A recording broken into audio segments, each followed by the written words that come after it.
Salve, salve galera! Estamos mais uma vez aí com vocês para um vídeo muito importante, um conteúdo que é um elemento absolutamente imprescindível para se compreender o século XX, é a Primeira Guerra Mundial.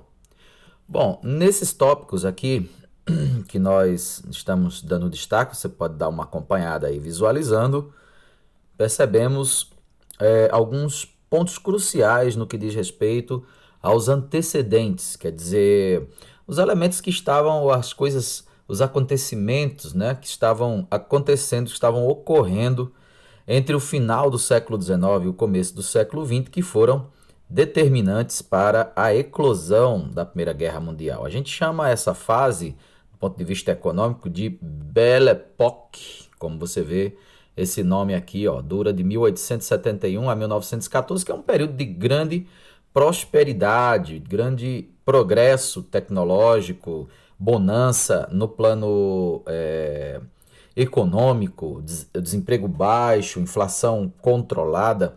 Quer dizer, nada desse ponto de vista apontava para que uma guerra de proporções mundiais acontecesse. No entanto, nós vamos ter esse outro elemento aqui que é fundamental para a eclosão da guerra, o nacionalismo exacerbado, né? Podemos dizer até um ufanismo, gerado em grande medida por esse ponto aqui que eu estou dando destaque, ó.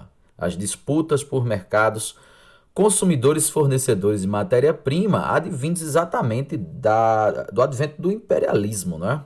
Então isso é muito importante para que a gente possa entender essas disputas comerciais que resultaram no início da Primeira Guerra Mundial.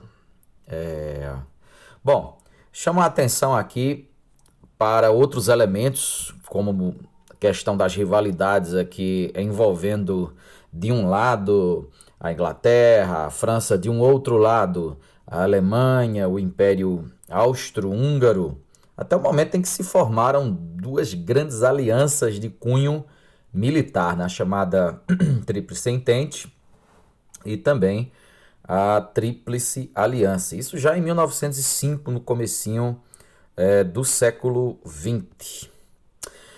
Bom, a guerra ela se desenrola majoritariamente na Europa, né, mas depois se expande devido ao fato de que as potências europeias tinham muitas possessões em outros continentes, como Oceania, Ásia e também a África. A guerra foi se tornando realmente mundial e foi ganhando contornos mundiais. O chamado estopim, quer dizer, aquela fagulha que deu início ao conflito propriamente dito, foi o assassinato do arquiduque Francisco Ferdinando, lá na cidade de Sarajevo, em 28 de julho de 1914, na Bósnia Herzegovina. Foi um atentado terrorista perpetrado por esse cidadão aqui, o Grávelo Príncipe, integrante desta organização, podemos dizer, terrorista, né, a Black Hands, Mão Negra, que com o intuito de fomentar um movimento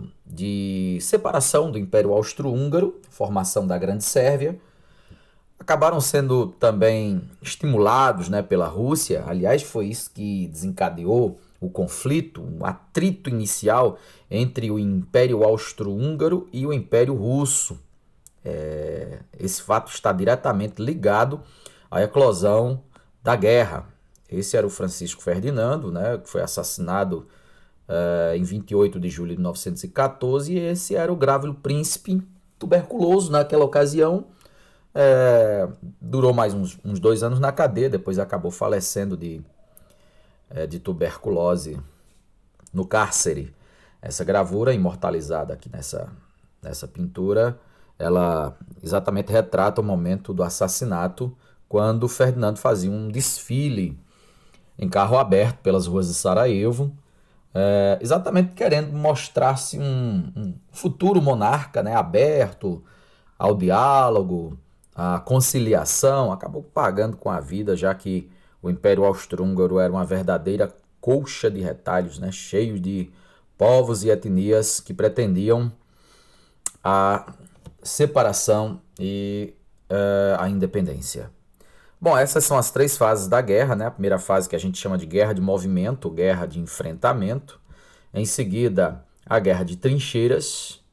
E a última fase sendo marcada exatamente pela entrada dos Estados Unidos e também a saída da Rússia, em função da Revolução Bolchevique, que triunfa lá em outubro de 1917. Bom, a guerra também marcou, como vocês bem sabem, o surgimento, o aparecimento, a invenção e o aperfeiçoamento de muitas armas. A indústria bélica teve grande prosperidade. Aqui uma gravura de um encouraçado, navio de guerra aperfeiçoado aqui na primeira década do século XX. Nesse mapa aqui a gente mostra, inclusive, as potências centrais, não é? Em verde, as nações que faziam parte da chamada Tríplice Entente, que aliás será a nação, ou serão as nações vencedoras, né? O bloco vencedor ao término da guerra.